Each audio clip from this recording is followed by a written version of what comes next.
பனி விழும் மலர்வனம் திங்கள் முதல் வெள்ளி வரை மாலை 6 மணிக்கு உங்கள் விஜயில். காதலுக்கு நான் எதிரி இல்லை. ஒரு சினிமா பண்ணும்போது காதலர்களுக்கு எதிரி கிடையாது, காதலுக்கு எதிரி கிடையாது. ஆனால் ரஞ்சித் அவர்கள் பார்வையில் காதல்னா என்ன, நாடக காதல்னா என்ன, எப்படி வேறுபடுத்தி பார்க்குறீங்க?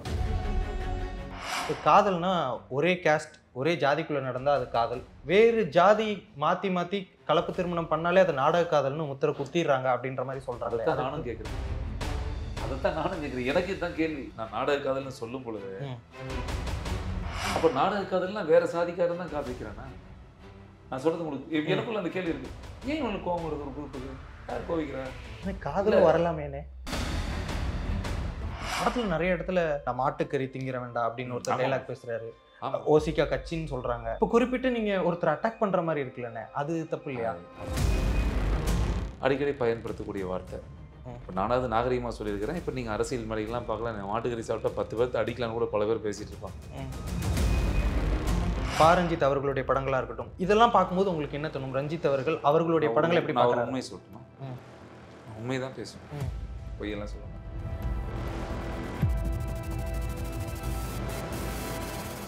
இப்போ ரொம்ப வருஷம் கழிச்சு கவுண்டம்பாளையம் படம் பண்றீங்க.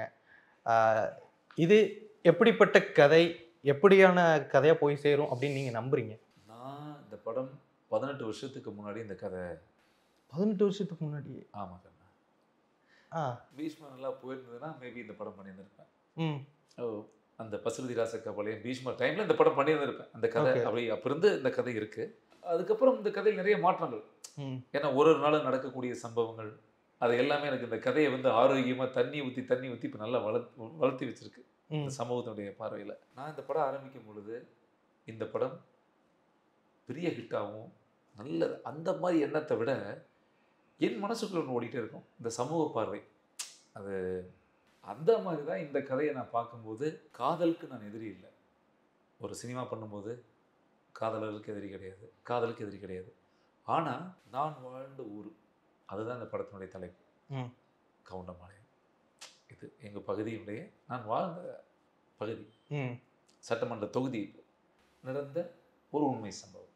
என் மனசு ரொம்ப பாதிச்சது. ஒரு உண்மையான ஒரு சம்பவம் பாதிச்சது. இப்போ என் மனசுக்குள்ளே என்ன சொன்னால், நிறைய இடங்கள் போக போக இதை போன்ற நிறைய நாடக காதலால் நடந்த கொலைகள், மரணங்கள், தற்கொலைகள், அடிதடி, ஆணவ கொலைகள், நிறைய பிரச்சனைகள், சமுதாய பிரச்சனைகள், இதெல்லாம் என் மனசுக்குள்ள ஒரு தாட்டில் ஓடிட்டே இருக்கும் இடைப்பட்ட நேரங்களில். நான் இதுக்காக வந்து சினிமா ஒரு கதை பண்ணுங்கிறதுக்காக ஒரு 10 பேர்த்து உட்கார வச்சுக்கிட்டு கதை பேசுகிறதோ, அடுத்த சீன் என்ன பண்ணலாம் அப்படின்னு ரெஃபரன்ஸுக்கு 4 படத்தை போடுவோம் இல்லையா, டிஸ்கஷன் சினிமா, அந்த மாதிரிலாம் எதுவுமே பண்ணல. ஓகே, அந்த மாதிரிலாம் நான் வந்து இதை போன்ற பாதிக்கப்பட்ட நிறைய பெண்களை சந்தித்தேன். இது ஒரு ஜேர்னியாகவே வச்சு அப்பப்போ எனக்கு வாய்ப்பு கிடைக்கும் போது நாங்கள் ஒரு அமைப்பு ஒன்று வச்சுருந்தோம், கலாச்சாரம். அதனால் நிறைய கல்லூரிகளுக்கு நான் இந்த மாதிரி பேசப்போகிறது. அதில் எனக்கு எல்லாமே எனக்கு ஒரு பாடம். நான் கதை சொல்லுவேன். ஒரு 100 பெண்கள்கிட்ட கதை சொல்லியிருக்கேன். நான் ஆக்சுவலாக ப்ரொடியூசர்கிட்ட கதை சொல்லுவாங்க. நான் வந்து கல்லூரி பெண்கள் இந்த மாதிரியான முக்கியமான நான் கதை சொல்லியிருக்கேன். ஏன்னா அந்த கதை எப்படி இருக்குது, நான் இந்த காலத்துக்கு இது தேவைங்கண்ணா, தயவுசெய்து பண்ணுங்க. இல்லை நான் பண்ணலாமாம்மா, நல்லா இருக்கா, உங்களுக்கு பிடிச்சிருக்கா, ஐயோ கண்டிப்பாக பண்ணுங்கண்ணா அப்படின்னு நிறைய பெண்கள் என்கிட்ட சொன்னாங்க. நிறைய பெற்றோர்கள் சொன்ன விஷயம் இருக்குது. நிறைய பெற்றோர்கள்ட்ட அதை பற்றி பேசியிருக்கேன்.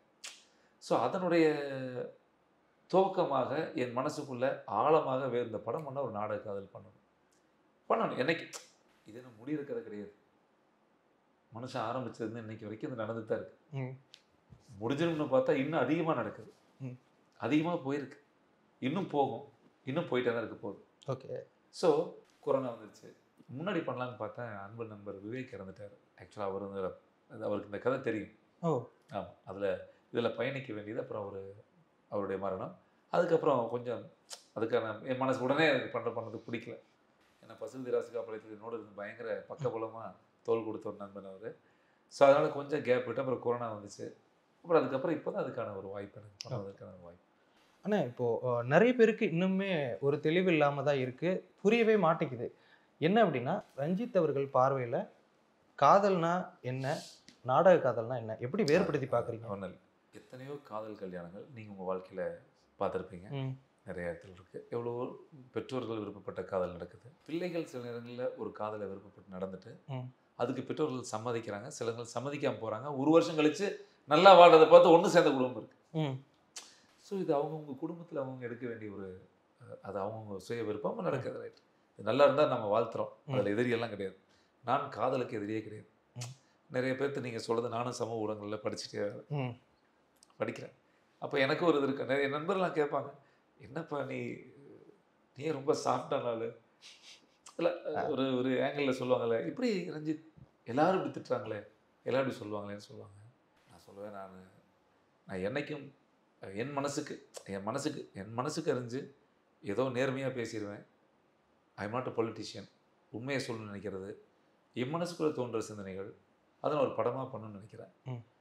நான் சொல்கிறதுனால எவனும் பாதிச்சிட போகிறதில்ல. ஒருத்தனுடைய பாதை வேறு, என் பாதை வேறு. என் பாதை குடும்பம், பெற்றோர், பிள்ளை, அவங்க கூட இருக்குது. இதில் கோவப்படுறவன் பாதை மாற்றுப்பாதை. அவனுக்கு அதில் கோவம் வர்றதுனால எனக்கு எதுவும் ஆக போகிறது இல்லை. ஸோ அதனால் எனக்கு அதை பற்றி எந்த கவலையும் எனக்கு இருக்க போகிறது கிடையாது. ஓகே, இப்போ நிறைய பேர் இதற்கான கருத்தும் வைக்கிறாங்க. எப்படின்னா, காதல்னா ஒரே கேஸ்ட் ஒரே ஜாதிக்குள்ளே நடந்தால் அது காதல், வேறு ஜாதி மாற்றி மாற்றி கலப்பு திருமணம் பண்ணாலே அது நாடக காதல்னு முத்திரை குத்திடுறாங்க அப்படின்ற மாதிரி சொல்கிறாங்க. அதைத்தான் நானும் கேட்குறேன். எனக்கு இதுதான் கேள்வி. ஏன்னா நாடக காதல்னு நான் டீசர் நான் நாடக காதல்னு சொல்லும் பொழுது அப்போ இவன் சாதியாரியா நாடக காதல்னு சொல்லிட்டேன்ல. அப்போ நாடக காதல்னா வேற சாதிக்காரன் தான் காதலிக்கிறானா?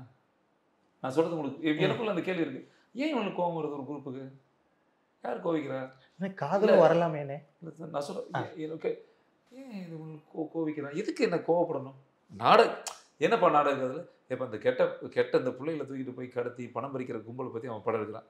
ஓ, அது கரெக்டு தானே, வெளுத்து வாங்க வேண்டியதானே நீக்கோ அப்படின்னு நான் இன்னொரு ஆங்கிள் நினைக்கிறேன். எனக்கு சப்போர்ட் பண்ணியிருக்கலாமே. ஆனால் இல்லை, அவன் சாதி வெறியனாக அவன் மனசுக்குள்ளது சாதி படமா. ஏன்னா இப்படி நாடக காதல் எடுக்கும் பொழுது 100 படங்கள்ல மக்களுடைய மனசுல போய் சேர்ந்தேன்னா, பாரதி கண்ணமா பண்ணியிருக்கேன், விளிம்புநிலை மக்களுக்காக குரல் கொடுக்குறதுனா பண்ணியிருக்கேன். அன்னைக்கு நான் ஒரு வெறி நடந்ததுன்னா ஒரு கலைஞன் படைப்பாளிக்கு நான் துணை போயிருக்க மாட்டேன். பாண்டவர் உண்மையில எங்கள் அம்மாவோட மரணத்தை புணத்தை கையில் தூக்கிட்டு வரும்போது என் தங்கச்சியும் மாப்பிள்ளையும் வரும்பொழுது அதில் போய் வெட்டி இருக்கிற 2 தலையை அந்த வேஷம் நான் தான் பண்ணியிருக்கேன். ஆமாம், நான் ஒன்றும் முட்டாள்தனமாக பண்ணல. எனக்கு அது கேள்வி தெரியாமல் செஞ்சுட்டேன்னு சொல்ல வரல. ஒன்று அனுபவம் ரசித்து நடிச்சிருக்கேன். அதில் நான் சொல்றது உங்களுக்கு புரியுங்களா? மறுமலர்ச்சியில் ஒரு சமூக படம் அப்படின்னு எல்லாரும் சொன்னாங்க. அந்த படத்தை அதை கூட சாதி படம்னா இந்த சமூகம். ஏன்னா நான் உங்களுக்கு நாலேஜுக்கு வந்ததுலேயே தெரியல, இன்னைக்கு ஊடகம் வந்ததுனால இன்னைக்கு வேற மாதிரி இருக்கு. நான் அன்றைய காலகட்டத்தில் அந்த சமூகத்தினுடைய பார்வையில் அதில் ராசு படையாச்சு மம்முட்டியோட சாரோட நேம். ஆனால் அவர் ஜாதிக்கு அகைன்ஸ்டா பேசுவார். இல்லை, அதைத்தான் இப்போ சொல்ல வரேன். அதைத்தான் சொல்ல வரேன். ராசு படையாச்சு அதில் நான் நடிக்கும் பொழுது என்னை ஒரு சாதியாக ப்ரமோட் பண்ணாங்க. ஓ தெரியும் பஸ், அதில் தலைவன் அப்படின்னு வருது. பாரதி கண்ணம்மா நடிக்கும்போது என்ன ஒரு சாதியாக நினச்சி வால் போஸ்ட் விட்டுனாங்க. இதில் பண்ணும்போது அப்படியே பிம்பத்தை உடச்சி இப்படி வந்தாங்க. இன்னைக்கு இந்த மறுமலர்ச்சின்ற படம் இத்தனை பேர்த்தினுடைய வாயிலையும் மண்ணை போட்டுக்கிட்டு இன்னைக்கு யூனிவர்சிட்டியில் அது ஒரு பாட புத்தகமாக இருக்குது. ஆமாம், அது எவ்வளோ பெரிய பெருமைக்குரிய ஒரு விஷயம். கண்டிப்பாக அந்த மறுமலர்ச்சி படம் சாதி படம் இல்லைடா, இது ஒரு பாட புத்தகமாக அரசாங்கம் நடத்தியிருக்கு. ஏற்கனவே சின்ன கவுண்டர் படம் வந்திருக்கு. இதில் ராசு படையாச்சி பேர் வச்சதுனால வினை எதில் நான் சொல்ல உங்களுக்கு புரியுதா? புரியுது. நிறைய சாதி படத்தினுடைய பெயர்களை வைத்து நல்ல படமும் வந்திருக்கு. தேவரமுகன்னு வச்சாங்க. அதில் கமலஹாசன் யாருக்கு வாழ்க்கை கொடுப்பாரு? சின்ன கவுண்டர்னு வச்சாங்க. விஜயகாந்த் யாருக்கு வாழ்க்கை கொடுத்தாரு? அந்த வாழ்க்கை கொடுத்ததை பற்றி அவனும் பேச மாட்டான். நான் சொல்றது ஒரு சைடாக வரும். நீங்கள் நான் கொஞ்சம் என்னோட தரவுகளாக நான் அதை உங்கள் பார்வைக்கு வைக்கிறேன். நான் அது படம் இப்படி ஒரு படம் சொல்லிட்டு இப்படி ஒரு விஷயம் பண்ணியிருக்காங்கல்ல, என்னுடைய யோசனைக்கு வரும். அப்போல்லாம் எந்த சண்டையும் வந்தது கிடையாது சாமி. அப்போல்லாம் நீங்கள் முதல் மாதிரி அதே படம் பார்த்தீங்கன்னா கூட தெரியும். தைரியமாக படம் சொன்னால் பாலச்சந்திர சாரை விட இன்னொரு இயக்கர் வர முடியாது, பாரதி ராஜா விட வர முடியாது. வணிகமாக இருந்தால் கூட சமூகத்தில் சாட்டையில் அடிச்சிருக்காங்க. ஒரு வேதம் புரியுது. நம்ம இப்போல்லாம் நமக்கு பயம், இந்த மாதிரி கதை சொல்ல முடியுமா, சண்டை வந்துருமா, வேதம் புரியுது தைரியமாக சொல்கிறோமே என்ன ஆகிடும். பாலச்சந்திர சாருடைய ஒரு படங்களும் அப்படி தான் இருக்கும், சட்டையராக இருக்கும். நான் அந்த மாதிரி ஒரு ஆள் தான், நான் சட்டையர் சொல்லணும்னு நினைக்கிறது ஆள் தான்.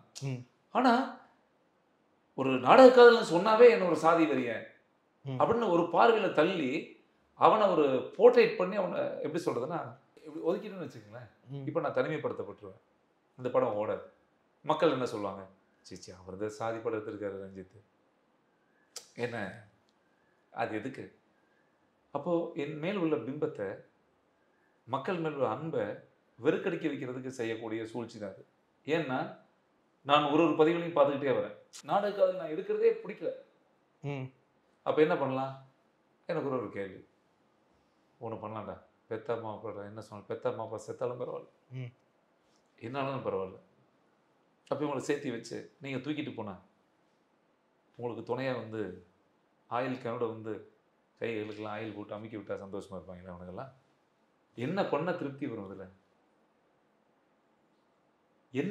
எத்தனை காதல் சேர்ந்து வாழுதுங்கிறத தரவைகளுக்கு கிடைக்க மாட்டேங்குது. எத்தனை பெற்றோர்கள், நான் நிறைய கல்யாணத்துக்கு போயிருக்கேன், நான் மேடையிலே பார்ப்பேன், அப்பா சரி ஓகே அவங்க சிரிச்சுக்கிறாங்க பேசிக்கிறாங்க, மனசுக்குள்ள நானே யோசிப்பேன், சூப்பர்டா சரி பரவாயில்ல ஓகே குட். வன்முறை இல்லை அங்கே, அந்த விஷயத்தில் வன்முறை இல்லை. ஆனால் குறிப்பிட்ட பெண்களை, வயதுக்கு வந்த பெண்கள், வசதியான பெண்கள், அழகாக இருக்க கிராமப்புறங்கள் நடக்கிறது. இப்போ நாம் வந்து இந்த சென்னை சிட்டிக்குள்ளே இந்த ஆஃபீஸில் நம்ம பேசுகிறோம், இந்த பக்கத்து வீட்டில் இருக்கிறவன் இது என்னங்க அது, இதெல்லாம் நாங்கள்லாம் இப்போ வேறு கார்பரேட் லெவலில் நான் வேறு மாதிரி இருக்கேன், ஏன்னா இங்கே வரவங்க இங்கே இருக்கிறவங்களாம் பாதி இது என் பூமி, இது என் ஊடா, இது என் மண்ணுடா, எல்லை சாமிடா நீங்கள் சொல்கிறதுல ஒருத்தரும் கிடையாது. ஃபர்ஸ்ட் நீங்கள் வந்து நான் சேலத்துன்னு, நீங்கள் நான் காரைக்குடிண்ணா, நான் மதுரைங்கண்ணா, நான் பாம்பே சார், நான் செட்டில், நான் சௌராஷ்டிரா, சென்னை கதவம் தான். ஆனால் அவன் ஊருக்கு தீபாவளி பொங்கலுக்கு நீங்கள் கோடம்பாக்கம் ரயில்வே ஸ்டேஷன் மட்டும் பாருங்கள், எங்கடா போகிறேன், பொங்கலுக்கு போகிறேன், தீபாவளிக்கு போகிறேன், ஒரு கோடி பேர் போவான் ஊருக்கு. அந்த கலாச்சாரமாக தானே பார்க்குறாங்க. ஊருக்கு போய் போகிறது தான் செய்கிறான். ஆனால் இங்கே இருக்கும்போது அவன் மனசுக்குள்ளே என்ன இங்கே, ஆனால் இங்கேருந்து ஒரு 50 கிலோமீட்டர் தாண்டி, நான் சொல்கிறது 100 கிலோமீட்டர் தாண்டி அந்த ஏரியா போகும்போது நம்ம குடும்பங்கள் எல்லாமே அப்பா அம்மா தம்பி அண்ணன், அது ஒரு உறவு, அது ஒரு அழகான கட்டமைப்பு சாமி. அந்த கட்டமைப்புக்குள்ளே ஏதாவது ஒரு பங்கம் வரும் பொழுது வற்புறுத்தல் கல்யாணம், அது நான் பார்த்த கதையில், இந்த கதையில் வைக்கிறது சொல்கிறேன். நம்ம சமூகத்துக்கு நீதி எடுக்க முடியாது. இப்போ உங்களுடைய செய்ய விருப்பம், புகை பிடிக்கிறது கூட தப்பு தான், தப்புன்னு எனக்கு தோணுது. நீங்கள் புகை பிடிக்கிறீங்க, நான் செத்து போயிடுவேன். ஆனால் நான் அந்த உணர்வு எனக்கு மட்டும் உங்களுக்கு வரணும் இல்லை? ஆமாம். அட நான் காற்றுல கலக்கிறேன்னே இருந்தாலும் போய் சேர்ந்துருவேனே, அந்த உணர்வு வரணும் இல்லை? அப்போது என் மனசுக்குள்ள என்னென்னா, நான் அடுத்தவங்களை சொல்லிட முடியாது, நான் சந்தித்த சம்பவங்களை வைத்து தான் இந்த கதை பண்ணியிருக்கேன். ஓகே. ஸோ இப்போ இந்த சமூகத்துக்கு வந்தான், அப்போ நாங்கள்லாம் எப்படியா, இப்போ என் மேல் வைக்கக்கூடிய இந்த விஷயத்தெல்லாம் நான் சமீப காலமாக நான் வந்து பார்த்துக்கிட்டே வர்றது தான். ஓகே. ஆமாம், பிச்சு சொல்லுவாங்கள்ல, இவர் என்ன அந்த மாதிரி. ஸோ அதில் வந்து எனக்கு எந்த கில்ட்டும் இல்லை. நான் இந்த படம் பண்ணதில் எந்த சில விஷயங்கள் சொல்லுவோம் தெரியுமா, ஒரு மாதிரி கில்ட்டாக இருக்குது எனக்கு, அந்த கில்ட்டில் அந்த படத்தில் இல்லவே இல்லை. ஓகே. ஆனால் இப்போது இந்த படம் நான் வந்துட்டு இவங்கள தான் நான் மனசில் வச்சுருக்கேன், அம்மா பொண்ணு இந்த மாதிரியான விஷயங்கள் தான், மற்ற விஷயங்கள்லாம் நான் பேசலை அப்படிங்கும்போது படத்தில் நிறைய இடத்துல நான் மாட்டுக்கறி திங்கிற வேண்டாம் அப்படின்னு ஒருத்தர் டைலாக் பேசுகிறாரு, ஓசிக்கா கட்சின்னு சொல்கிறாங்க. இப்போ குறிப்பிட்டு நீங்கள் ஒருத்தர் அட்டாக் பண்ணுற மாதிரி இருக்குல்லண்ணே, அது தப்பு இல்லையா? அது இதுதான், இது நான் எப்பவுமே அடிக்கடி சொல்கிறது, நான் சந்தித்த ஒரு உண்மை கதைன்னு. மாட்டுக்கறின்னு சொல்கிறவங்க கூட அவன் சொல்லுகின்ற வார்த்தைகளை தான் நான் வச்சுருக்கிறேன். அந்த நபர் இருக்கிறாரு, அடிக்கடி பயன்படுத்தக்கூடிய வார்த்தை. இப்போ நானாவது நாகரிகமாக சொல்லியிருக்கிறேன். இப்போ நீங்கள் அரசியல் மேடைகள்லாம் பார்க்கலாம், நான் மாட்டுக்கறி சாப்பிட்டா 10 பேர்த்து அடிக்கலான்னு கூட பல பேர் பேசிகிட்டு இருப்பாங்க, பெருமையெல்லாம் பேசுகிறவங்களாம் இருக்காங்க. நான் சொல்ல உங்களுக்கு புரியுது, அவங்களும் பேசுகிறாங்க, மேடைகளில் பேசுகிறாங்க, உட்காரும்போது பேசுகிறாங்க, உட்காந்து டிவியில் சாப்பிட்டு ஜாலியாக பேசுகிறாங்க, அவங்கவுங்க ஒரு விஷயத்தை எடுத்து தான் பேசுகிறாங்க. பட் நான் சொல்லும்போது ஒரு பெரிய ஒரு கொந்தளிப்பு ஒன்று வருது. இப்போ நான் படத்தில் அவனை நல்லவனாக சொல்லிக்கிறேன்னா கெட்டவனாக சொல்லிக்கிறான்னு கூட தெரியாது அவனுக்கு, சொல்லும்போதே பத்துது. நான் வணங்குறேன், நான் விவசாயி, வணங்குற எனக்கே கோவம் வரல, திங்கிற உனக்கு எதுக்கு கோவம் வருது, எதுக்கு ஒன்று பிரச்சனை உனக்கு, நான் இந்த மதத்தை இந்த மண்ணில் தானே இருக்கிறேன், தப்பாக நினச்சிக்காதீங்க. உங்கள் தாத்தாவோ உங்கள் பாட்டனோ சத்தியமாக ஒரு விவசாயம் தான் இருந்திருப்பாங்க. அமெரிக்காவில் எங்கள் தாத்தா வந்து ஐடி கம்பெனியில் இருக்கும்போது நம்ம சொல்லிட முடியாது, நம்ம எல்லாருமே அங்கே சாதி இல்லை, அங்கே சாதி இல்லை சாமி. நம்ம ஊரில் எல்லாம் சேர்ந்த ஒரு மண்ணு தான் அது. இப்போ ஒரு சாதி, தஞ்சாவூரில் ஒரு சாதி இருக்கும், தூத்துக்குடியில் ஒரு, இப்படி ஒரு ஊருக்கு ஒரு அடையாளம் இருக்கும். அப்போ நம்ம எல்லாம் ஒரு விவசாயி தான். அந்த விவசாயம் இருக்கிறதுனால தான் நம்ம மாடை வணங்கினாங்க. அதுக்கு தான் தமிழக அரசாங்கம் உழவருக்கு விடுமுறை கொடுத்துருக்காங்க. மாட்டுப் பொங்கல்னு உட்காந்து நல்ல வாய் பிடிக்க நல்லா வடை சாப்பிடுவாங்க வீட்டில், சாமி கும்பிட்டு ஒரு நம்ம நன்றி கடன் செய்யறோம். அதான் இன்னைக்கு மாட்டுப் பொங்கலுங்க. இன்னைக்கு காலகட்டங்களில் விவசாய பூமி இல்லாமல் போயிருக்கலாம், இன்னும் இருக்கு. இன்னைக்கு நம்ம சாப்பிட்றது அதில் தான். கொஞ்சம் இடங்களில் ரியல் எஸ்டேட் பண்ணி பில்டிங்கை அழிச்சிட்டாங்க. அதுக்காக இங்க இருக்கிற யாருமே அந்த உணர்வை விட்டு கொடுத்ததில்லை. நான் சொல்றது, நான் அந்த வகுப்பை சேர்ந்தவன். வகுப்பை சேர்ந்தது மீன்ஸ் விவசாய வகுப்பு. பாருங்க, கையில் கூட கட்டியிருக்கேன் பாருங்க. ஓகேண்ணே, பசுமை தான் ஆமா ஒரு அடையாளம். அப்போ நாம விவசாயம் இருக்கிறதுனால அந்த வகுப்புன்னு சொல்ல வரேன். உடனே அதுக்கு ஒரு நியாயம் கற்பிச்சிருவானுங்க. அதுக்கு அப்படின்னு சொல்லுவாங்க. இது உலகம் இப்போ எப்படி போயிருக்குன்னா சாமி, வணங்குற ஒருத்தனை இருக்கிறான், அதை சடலமாக பார்க்குற ஒருத்தர் இருக்கிறான். சரியா? வணங்காதான் கோவப்படலை, சடலமாக திங்கிறவன், மூக்கு மூடி திங்கிறவன் எரிஞ்சு விடுகிறான். இப்படத்தில் அவனை நல்லவனா சொன்னவனா கெட்டவனா சொன்னான்னு தெரியாது. நான் சொல்ல உங்களுக்கு புரியுதா? ஆக இந்த படத்தில் நான் சொல்லக்கூடிய விஷயங்கள் எதுவுமே கற்பனையும் கிடையாது. நான் பொய் சொல்ல விரும்பலை. எல்லா சினிமா பண்ணும்போதும் இது ஒரு கற்பனை கதை தலைவரை, நீங்கள் அவ்வளோ சீரியஸாக எடுத்துக்க வேணாம், யார் மனசையும் புண்படாமல் பண்ணியிருக்கிறேன். தப்பு பண்ணி உனக்கு புண்பட்டுச்சுன்னா நீ தப்பானவன்னு அர்த்தம். உன்னை உணர்ந்ததுக்காதான்டா அந்த படமே நான் பண்ணிக்கிறேன். நான் பொய்யெல்லாம் சொல்ல விரும்பலை. நான் ஒருத்தனை சந்தித்தேன், அப்படி பேசுவான், அவனை வச்சுருக்கான். அவன் அதாவது நினச்சானா பேசுனது தானே.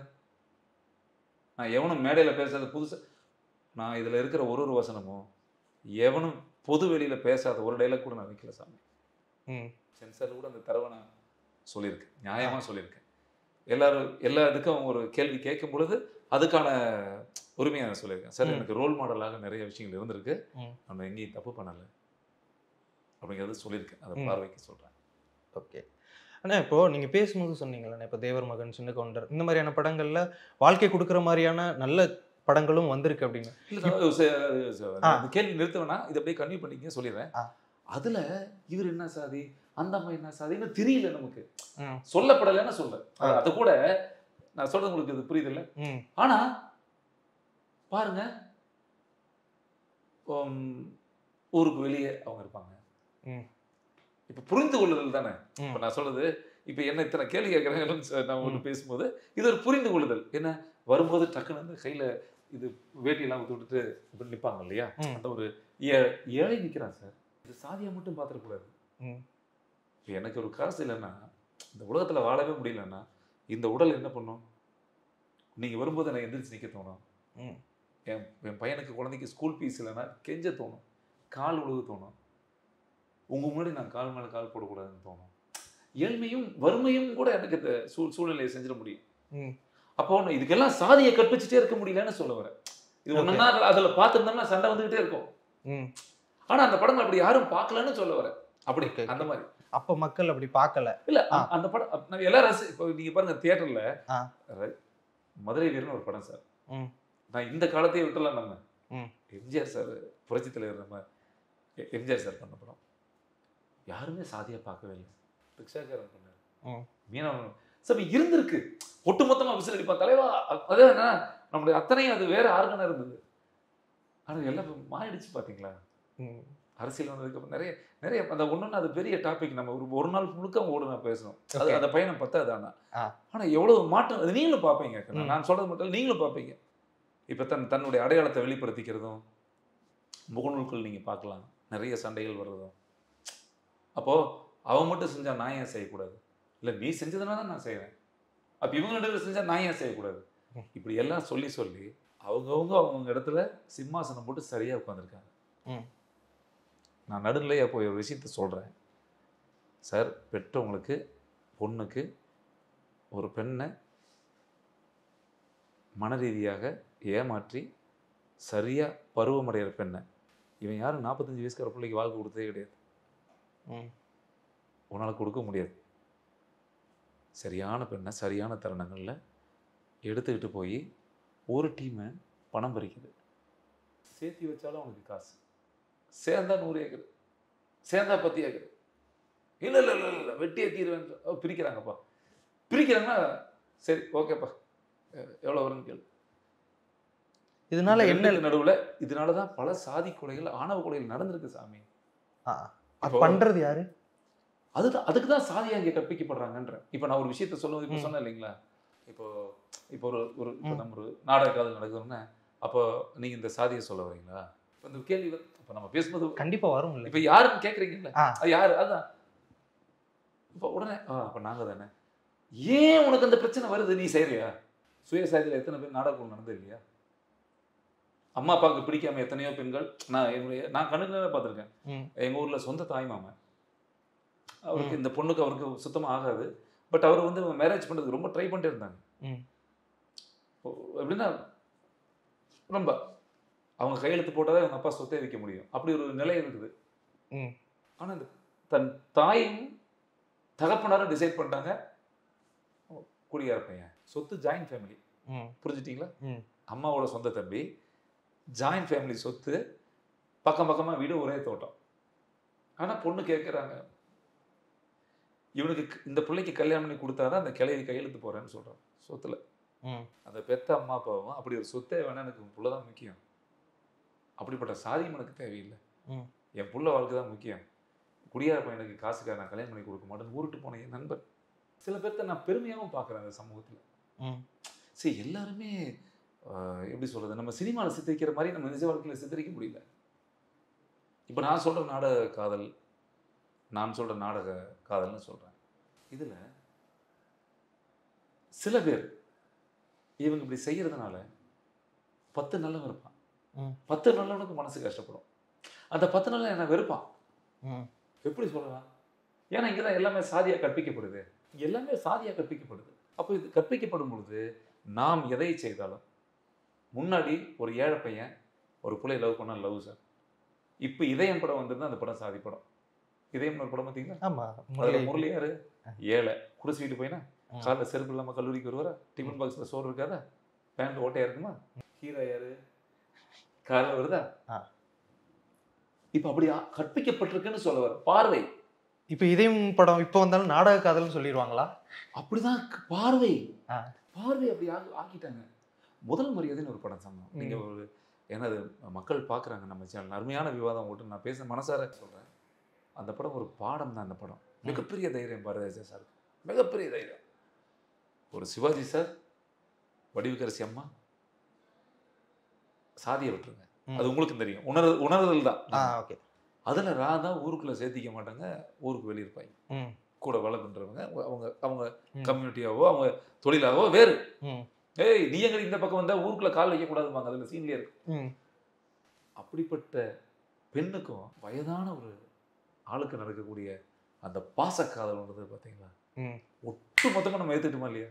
ஆமாம் சாமி, நல்லா ஒரு 100 வாட்டி பார்த்துருப்பாங்க படத்தை, அது உங்களுக்கு புரியுதுல்ல? அதையும் என் கூட இருக்கிற ஒரு நண்பர் படம் பார்த்துட்டு வந்து நான் சொன்னேன், அப்பா என்ன படம் பண்ணிட்டாப்பான்னு, அதை எப்படி ஒத்துக்கிறது நாங்கள் அப்படின்னு ஒருத்தர் இருந்தார். ஒருத்தங்க இருக்க தான் செய்வாங்க. ஆனால் என் கூட வந்து 10 பேர். நான் அக்மார்க்காக யோசித்தேன், அங்கே இவரோட சொத்து தெரியல, அங்கே சாதி தெரியல. ஆனால் இன்னைக்கு முதல் முறை அதை படம் பார்க்காத ஆளே கிடையாது. எந்த குடும்பத்தையும் பார்த்துருப்பாங்க. அன்னைக்கு யாரும் கலாட்டா கூட பண்ணலை, ஏற்றுக்க வச்சாங்க, ஏற்றுக்கிற மாதிரி இருந்தது. அதில் வற்புறுத்துதல் கிடையாது, நாடகம் கிடையாது, துணிச்சல் கிடையாது, கொலை கிடையாது, ஏற்றுக்க வச்ச படம். ஸோ இப்போ அப்படி இல்லை. இப்போ நீங்கள் சொல்லும் பொழுது ஃபஸ்ட் நீங்கள் வச்ச கேள்விகளே எனக்கு இவ்வளோ அப்போ தோணுதில்லை எனக்கு. அப்போ இந்த படம் பண்ணும்பொழுதும் எனக்கு கதை எழுதும் போதும் எல்லாரும் சொல்லுவாங்க, ஆனால் என்ன இந்த படம் பண்ணுறீங்க, யாரும் உங்களை எதுவும் சொல்ல மாட்டாங்க, என்னையா அது, அப்போ சொல்லவே கூடாதா, என்ன சொல்லிடுவான், அப்போ நீ செய்வியா, செஞ்சுக்கிட்டே இருப்பியா, விடலாமா, ஒன்று தவறு தானே. அப்படிங்கிறதுல நான் கொஞ்சம் ஆணித்தரமான ஒரு ஆள். ஓகே. ஸோ ஓகே, நீங்கள் பேசும்போது எனக்கு மைண்டுக்குள்ளே வந்துக்கிட்டே இருந்த ஒரு விஷயம் என்ன அப்படின்னா, இப்போ வந்து பரியேறும் பெருமளாக இருக்கட்டும், கர்ணனாக இருக்கட்டும், இந்த மாதிரியான படங்கள், ரஞ்சித் அவர்களுடைய படங்களாக இருக்கட்டும், இதெல்லாம் பார்க்கும்போது உங்களுக்கு என்ன தோணும்? ரஞ்சித் அவர்களுடைய படங்கள் எப்படி பார்க்குறாங்க? உண்மை சொல்லட்டுமா? நான் உண்மை தான் பேசுவேன், பொய்யெல்லாம் சொல்ல மாட்டேன். ஏன்னா எதை சொன்னாலும் கடவுள் மேலே பார்க்குறாரு. நான் இந்த படங்கள்லாம் பார்த்ததே இல்லை. பார்த்ததே இல்லையா? இல்லை சாமி. ஏன்னு அப்படின்னு ஒரு கட்டாயம் கிடையாது. 250 படம் வருது வருஷத்துக்கு. நான் உண்மையாக சொல்கிறேன், எனக்கு வேறு வேலைகள், நான் என்னுடைய கதையை நான் இந்த கதையை பண்ணிகிட்டே இருக்கும்போது வேறு படங்கள் சாயலில் வரதை நான் பார்க்கவே கூடாதுன்னு நினைப்பேன். நான் சொல்லுறது உங்களுக்கு புரியுதில்ல, ஏதாவது ஒன்று பார்த்தா இன்ஸ்பிரேஷன் வரும். சாதி படம் பார்க்குறப்ப நான் ரிவ்யூ அதெல்லாம் தெரியும், இப்படி ஒரு டைரக்டர் இருக்கிறாருன்னு தெரியாது, அதெல்லாம் அப்படி சொல்ல வரும். இந்த சாதி படம் ஓடுறாரு, okay right, okay right right right, அது தெரிஞ்சிச்சு. நம்ம இப்போ நண்பர்கள் படம் பார்க்கும்போது ரிவ்யூ பார்க்கும்போது சொல்லும்பொழுது எனக்கு அந்த கண்டென்ட் எனக்கு புலப்படுற விஷயங்கள் தான். ஸோ அதனால் நான் பெருசாக ஒரு ஆர்வமாக போய் ஒரு சினிமாவாக நான் போய் உட்காந்து ஒரு கருத்து சொல்லியிருக்கிறாங்க, அந்த கருத்து சண்டையில் முடியும்னு எனக்கு தெரியும். அது இப்போ நான் வந்து அதுக்கு நீங்கள் படிச்சிருப்பீங்க விமர்சனங்கள். நான் சொல்கிறது உங்களுக்கு புரியுது. ஒரு சாரார் இப்படியும் இந்த சமூகம் இப்படி ஆகி போச்சு தாங்க. இப்போ என்ன ஆக்கலையா அதில் ஆயிடுச்சு. படமே இன்னும் யாரும் பார்க்கல. நீங்கள் அந்த படம் பார்த்துட்டீங்க, நீங்கள் கேட்குறீங்க சிறப்பு. நிறைய பேர் நல்ல படம்னு சொன்னாங்க, கெட்ட படம்னு சொல்லுவாங்க, அது அவங்களுடைய. இப்போ நான் படம் இன்னும் யாரும் பார்க்கல. பார்த்ததுக்கப்புறம் உண்மையாக உங்களுக்கு என்ன ஒரு கோவம் வருமானு எனக்கு தெரியாது. ஆனால் இருந்தாலும் நீங்கள் அதை பாராட்டுவீங்கன்னு நம்புகிறேன். இப்போ நான் ஒரு படம் பண்ணும்பொழுது இந்த படத்தினுடைய கதை இப்படி தான் இருக்கணும், இப்படி தான் இருக்கணும். சரி ஓகே, இந்த படம் நான் பார்த்து எனக்கு என்ன மைல்கல் கிடைக்க போகுது, இந்த படம் எனக்கு பார்த்து என்ன மைல்கல் கிடைக்க போகுது. நான் நிறைய சினிமாக்கள் நான் பார்க்குறத தவிர, ஏன்னா பிகாஸ் நான் ஒரு கதை பண்ணுறதுனால எனக்கு எந்த இன்ஸ்பிரேஷனுமே இல்லாமல் என் அசிஸ்டண்ட்டை கேட்பேன், எப்பா நம்ம சீன் மாதிரி ஏதாவது வந்திருக்கா பார்த்துட்டு வாங்கன்னு சொல்லுவேன். நம்ம படம் சீன் மாதிரி ஏதாவது வந்திருக்கா, இந்த மாதிரி இல்லை, சரி விட்டு. ஏன்னா நான் 12 வருஷம் முடிவு வச்சது, அப்புறம் தினந்தோறும் சமூகத்தில் நடக்கிற பிரச்சனைகளை ஒன்றா சேர்த்தி கொண்டு வந்திருக்கேன். அதான் இப்போ அவங்களுடைய படங்கள் வெறும் ரிவ்யூ வச்சுட்டு நீங்கள் பார்க்காம விட்டுட்டீங்களானே? பார்க்கணும்னு நல்ல படம் கெட்ட படம்னு நான் சொல்லவே இல்லை. எடுத்த படம் நல்ல படமாக இருக்கலாம், நான் ஒரு சாரருக்கு பிடிக்கலாம், ஒரு சாரரை எதுக்கலாம்.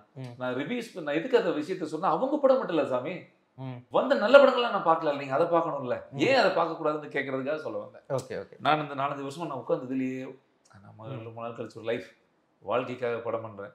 என்னுடைய பணி என்னென்னா, ஒரு கிராமம் போவேன், அப்படியே நான் ஈரோடு போவேன், நாமக்கல், இங்கே இல்லாட்டி தூத்துக்குடி, மதுரை போவேன், திருச்சி, சும்மா ஒரு பல ஏரியாவுக்கு போவேன். ஏதாவது சம்பவங்கள் ஏதாவது புதுசாக சீன் பிடிக்க முடியாது, வெரைட்டியாக வேறு எதுவும் பண்ணியிருக்காங்களா இந்த ஊரில், அந்த ஊரில் அப்படி பண்ணானுங்க, இந்த ஊரில் எதுவும் பண்ணியிருக்கிறாங்களா, எதாவது இருந்தால் நம்ம 4 விஷயம் சொல்லும்போது தங்கம், இது எப்படி இந்த படத்தை நீங்கள் எப்படி எடுத்துக்கணும்னு நானே சொல்கிறேன். ஒரு வேண்டுகோள், ஏன்னா நம்ம நேயர்கள் பார்ப்பாங்க, எல்லா அம்மா அப்பாக்களுக்கும் தன் குழந்தையினுடைய பயணத்தில் கவனம் இருக்கும், அக்கறை இருக்கும். அந்த அக்கறையும் நம்பிக்கையும் யாராவது ஒரு கும்பலால் ஒருவனால் அழிக்கப்படும் பொழுது அந்த சேதங்கள், எதிர்வினைகள் மற்றவங்களையும் அழிக்கும், தன் வாழ்க்கையும் அழிச்சிடும். ஸோ அதை மையப்படுத்தி தான் நான் உண்மையாக அந்த படம் பார்க்கும் பொழுது நான் அந்த ஏங்கிளில் மட்டும்தான் அந்த கவுண்டமபாளையத்தை நான் படம் எடுத்திருக்கேன். ஓகே ஓகேண்ணே, கண்டிப்பாக. அண்ணே, நிறைய விஷயங்கள் பகிர்ந்துக்கிட்டீங்க.